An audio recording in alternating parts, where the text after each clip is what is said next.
tobanaan kun oo muwaadiniin Soomaaliyeed ah ayaa waxa ay ku nool yihiin dalal ka baxsan Soomaaliya. colaadaha, saamaynta xun ee ka dhalatay isbeddelka cimilada iyo weliba fursadaha shaqo oo aad u yar ayaa kumanaankan qof waxa ay ku khasbeen in ay ka haajiraan dalkooda hooyo.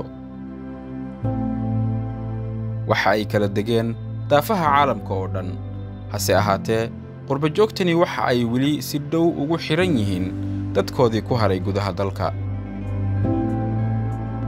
sannad walba waxa ay dib u soo xawilaan lacag dhan 1.7 bilyan oo dollarka Maraykanka ah, taas oo ay u soo diraan ehladooda iyo asxaabtooda. lacagtani waa 3 meelood oo meel wax soo saarka guud ee Soomaaliya, waxayna aad uga tiro badan tahay kaalmada ay beesha caalamku ku taageerto dadka Soomaaliyeed.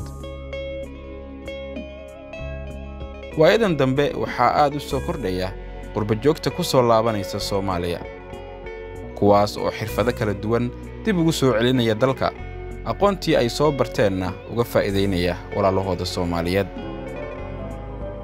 dhakhaatiir, injineero, macallimiin iyo ganacsataba waxa ay si wada jir ah qurba-joogtani saamayn mug leh ugu leeyihiin horumarka ballaaran ee ka socda dalka.